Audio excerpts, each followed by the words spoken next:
नमस्कार, स्वागत है आपका आदिशक्ति परिवार में। आज इस वीडियो के माध्यम से एक व्यक्ति ने अपना अनुभव भेजा है, जिसमें उनके ग्राम में निवास करने वाले ग्राम देवता ने उनके जीवन में तबाही मचा दी।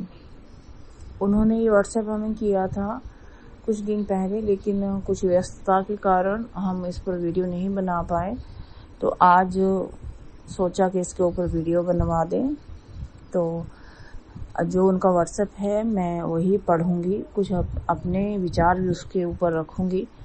अगर आप सभी को यह वीडियो अच्छा लगे तो लाइक और शेयर करें। अमनदीप इनका नाम है और इन्होंने लिखा है, गुरु माता जी प्रणाम। मैं आपके सारे वीडियो देखता हूँ, लगभग 3 साल से आपको फॉलो कर रहा हूँ। मैं अपने जीवन की एक सच्ची घटना आपके चैनल के माध्यम से लोगों के साथ शेयर करना चाहता हूँ।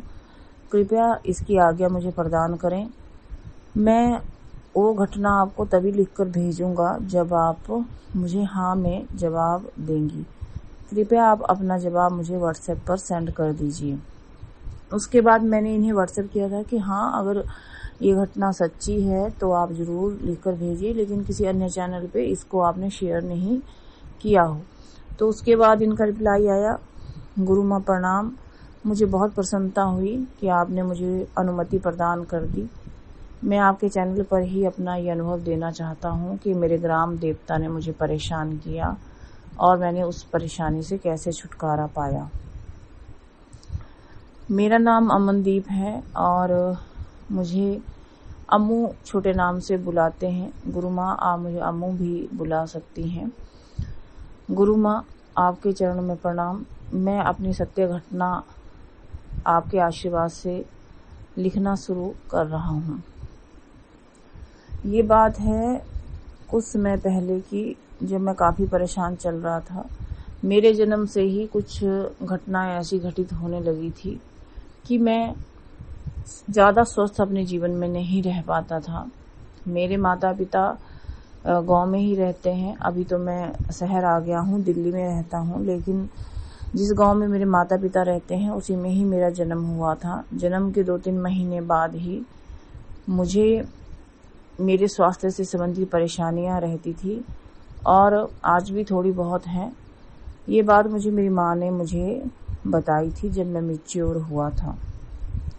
इसका कारण ये था कि जब मैं जन्म हुआ था तो ग्राम देवता को कोई भेंट नहीं दी गई थी और माँ ने अपनी गरीबी के कारण ही, आप समझ लीजिए, क्योंकि हमारा परिवार किसानी करता है, खेत में ही कमाता धमाता है और उसी से ही गुजारा हमारा होता है। लगभग नमक ही है जो हम खरीद कर बाजार से लाते थे, बाकी सब अपना घर का होता था। इतनी ज़्यादा आमदनी नहीं होती थी कि हम अपने ग्राम देवता को बकरा दे सकें, क्योंकि हमारे यहाँ पे ग्राम देवता को किसी के घर में पुत्र जब जन्म लेता है तो बकरा देने की प्रथा थी। तो गरीबी, आप समझ लीजिए, किसानी के कारण समझ लीजिए, लेकिन एक बकरा उसको यानी कि ग्राम देवता को भेंट नहीं कर पाए। तो ग्राम देवता ने अपनी शक्तियों के प्रभाव से मेरे स्वास्थ्य पर प्रभाव डालना शुरू कर दिया।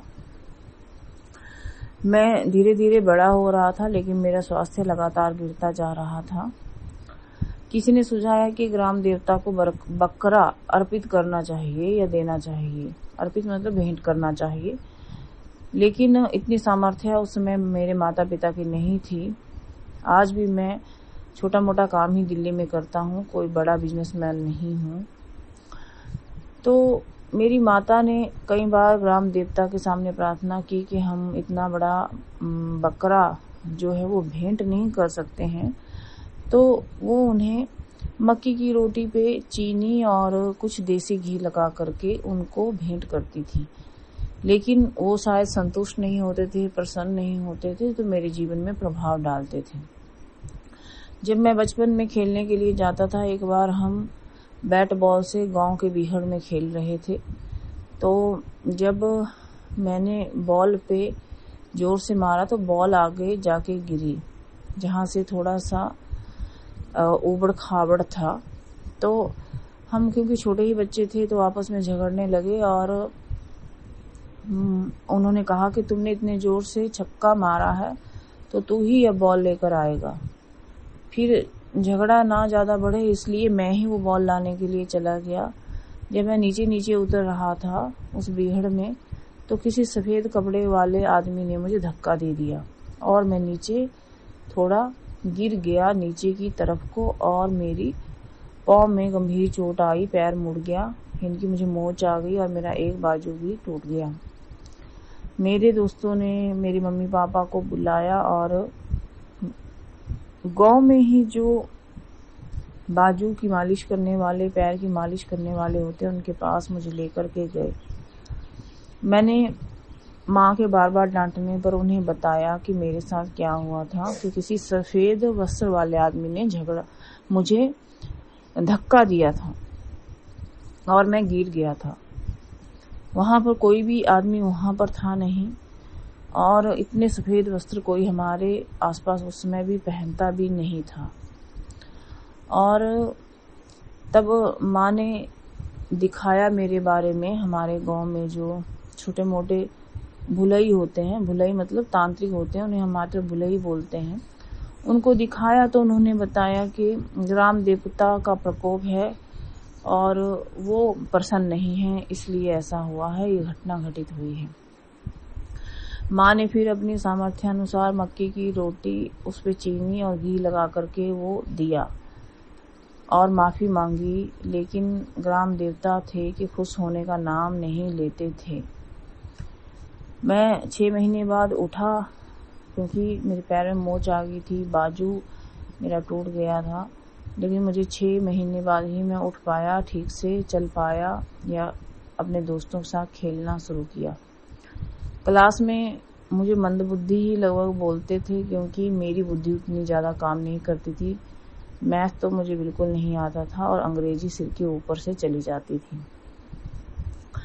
बार बार मुझे कोई ना कोई बीमारी जकड़ लेती थी और मैं अक्सर बीमार ही रहता था, इसलिए शायद मेरी बीमारी को देख करके, मेरी पतली काया को देख करके टीचर मुझे पास करते जाते थे। इस तरह मैंने अन्य कुछ घटनाओं का जिक्र इसमें नहीं किया, जिसमें एक बार गांव में ही जब मेला लगा, मैं वहां पे गया तो कहीं से आकर के मेरे सिर पे पत्थर लगा था और वो पत्थर भी अचानक से ही लगा था, पता नहीं किसने मारा था।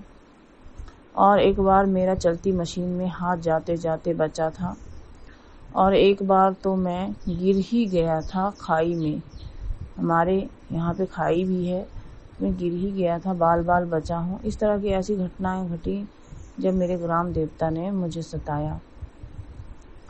उसके बाद तो जब मम्मी पापा परेशान ही हो गए थे तो उन्होंने एक छोटे से बकरे के बच्चे का जो मेमना रहता है उसका जुगाड़ कहीं से किया उधार लेकर के, क्योंकि परेशानियां बढ़ रही थी लगातार और जो ग्राम देवता का प्रकोप था वो लगातार बढ़ रहा था। मेरा स्वास्थ्य भी कुछ खास नहीं रहता था, अकस्मात बुरी घटनाएं घटित होती थी। तो गुरु माँ जी छोटा सा एक बकरी का बच्चा ला करके हमारे ग्राम देवता को भेंट दिया गया और माफ़ी मांगी गई कि माँ ने और पिताजी ने माफ़ी मांगी और मेरी बहन ने भी कि मेरा भाई स्वस्थ रहे, मैं स्वस्थ रहूं। मेरी माँ ने भी मांगी और कहीं से ला करके दिया, पर फिर भी ग्राम देवता प्रसन्न नहीं हुए, पता नहीं क्यों वो इतने ज़्यादा रूठ गए थे। अपनी सामर्थ्य से बढ़ के किया फिर भी वो नहीं माने। उसके बाद ही मैं साइकिल से अपने गांव में जा रहा था और मैं गिर गया, मुझे काफ़ी चोट लगी। हालांकि साइकिल से गिरने पर कोई बड़ी चोट नहीं लगती है, लेकिन लगभग मेरी तो गंभीर चोट ही लगी थी, जैसे कोई बड़ा एक्सीडेंट हुआ हो। फिर दिखाया गया मेरे बारे में, गांव में के छोटे से तांत्रिक से माँ ने दिखाया तो उन्होंने कहा कि ग्राम देवता प्रसन्न नहीं है, वो चोट पहुंचा रहे हैं। ऐसे लगातार चल ही रहा था और बार बार कुछ न कुछ घटनाएं घटित हो रही थी। मेरे जीवन में उदासी ही थी, क्योंकि घर में ज़्यादा प्रकोप हो गया था। और हमारे यहाँ जो शादी होती है तो 18 साल तक सभी लड़कियों की लगभग कर दी जाती है। पहले तो कम उम्र में ही कर दी जाती थी। मेरी बहन को भी कोई अच्छा रिश्ता नहीं मिल रहा था। घर में आर्थिक हालात ज़्यादा खराब थे। माँ का स्वास्थ्य भी गिरना शुरू हो गया था। उसके बाद जब कोई उपाय नहीं सूझ रहा था तो मैंने अपनी कुल देवी का जाप करना शुरू किया। मैंने उस समय एक माला बनाई। हमारे यहाँ पे एक फूल होता है, उसके बाद में गोल गोल दाने निकलते हैं। उन फूलों के दानों से मैंने एक माला तैयार की और उस माला पे मैंने जप करना शुरू किया। मैंने अपनी कुल देवी का कम से कम 50 लाख से ऊपर जप कर दिया होगा। अब मैं आपको बड़े मजे की बात बताता हूँ कि जब मैंने अपने कुल देवी का जप सच्चे मन से करना शुरू किया तो मेरे घर के हालात तो सुधरने शुरू ही हुए। साथ ही साथ मेरी बहन का विवाह भी हो गया, उससे छोटी बहन का भी विवाह हो गया, सबका हो गया। मेरी माँ का जो स्वास्थ्य है वो भी ठीक हो गया। हमारे खेतों में अच्छी फसल होने लगी। सबसे बड़े अचंभे की बात मैं बता रहा हूँ कि जब मैंने अभी अपनी कुल देवी का 3 लाख जप के आसपास किया होगा, देखिए गुरु माँ जी, मैंने गिना नहीं है, मैं अंदाजे से ही लिख रहा हूँ कि 3 लाख के आसपास हुआ होगा। मैं गिनता नहीं हूँ, आज तक भी नहीं गिनता हूँ।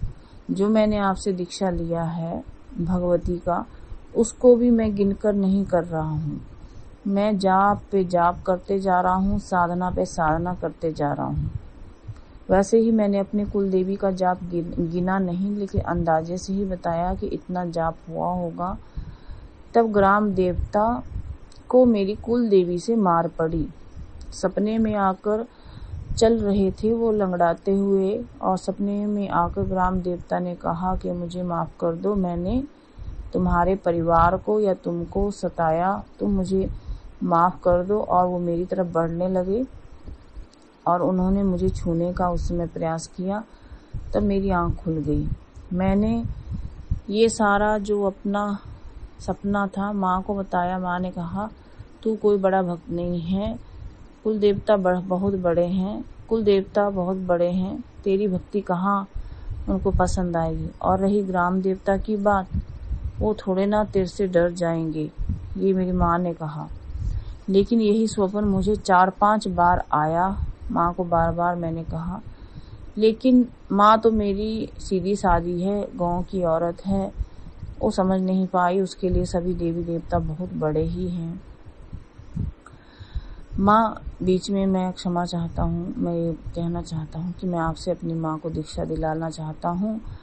वो विष्णु भगवान का जाप करना चाहती हैं आपसे दीक्षा लेकर के, क्योंकि आपकी चर्चा विशेष रूप से हमारे घर में चलती ही रहती है। माँ को कुछ दिनों में दिल्ली बुलाऊंगा, तब ही दीक्षा लूंगा, क्योंकि वो बड़ा मोबाइल नहीं चला पाती हैं। जितना भी वो आपके बारे में जानती हैं वो मेरे से ही जानती हैं। मैं ही चर्चा करता रहता हूँ आपके बारे में, बहुत अच्छा बोलता हूँ, तो माँ तैयार हुई हैं। आज तक मैंने अपनी कुल देवी का बड़ा जाप कर लिया है, और जो मैंने आपसे दीक्षा लिया है उसका भी मैंने जाप कर लिया है या कर रहा हूँ। वो मैं ज़्यादा नहीं लिखूंगा माँ, गुरु माँ। उसके बाद मैं आपको बता दूं कि आज तक मेरे कुल देवता ने कभी हमारे घर की तरफ देखा नहीं, हानि नहीं पहुंचाई, कोई श्राप नहीं दिया, कोई अनिष्ट नहीं घटा, और अब सब शांति शांति है। मेरी शादी भी पिछले लॉकडाउन में हो गई है और मेरे एक बेटा भी हुआ है, और अब हम खुशी से रह रहे हैं। बस मैं अपनी माँ को बुला करके आपसे दीक्षा दिलाऊंगा। कुल देवी की अगर पूजा की जाए तो वो हर अरिष्ट को शांत कर देती है। कुल देवी तो देवी होती है, वो तो भगवती का साक्षात स्वरूप होती है। वो हमारे सबकी कुल की तो रक्षा करती है। माँ, आपकी कुल देवी की साधना भी मैंने देखी थी, वो भी बहुत अच्छी है। माँ, मैं अपनी माँ का डिटेल भेजूंगा, आप उनको दीक्षा जरूर दीजिएगा और इस पर वीडियो बना दीजिएगा अपनी आवाज़ में। मेरा नाम भी बोल सकती हैं, मुझे इसमें कोई दिक्कत नहीं है, और मेरे गांव का नाम भी बोल सकती हैं। मैं दिल्ली में रहता हूँ, ये भी बोल सकती हैं। माँ, आपकी आवाज़ बहुत मधुर है और आप बहुत अच्छी हैं दिल की। मैं आपके सानिध्य में ही आपके द्वारा दीक्षा लेकर के ही एक और बड़ी साधना संपन्न करूँगा, पर अभी नहीं, पहले अपनी माँ को दीक्षा दिलाऊंगा। आपके चरणों में कोटि कोटि प्रणाम।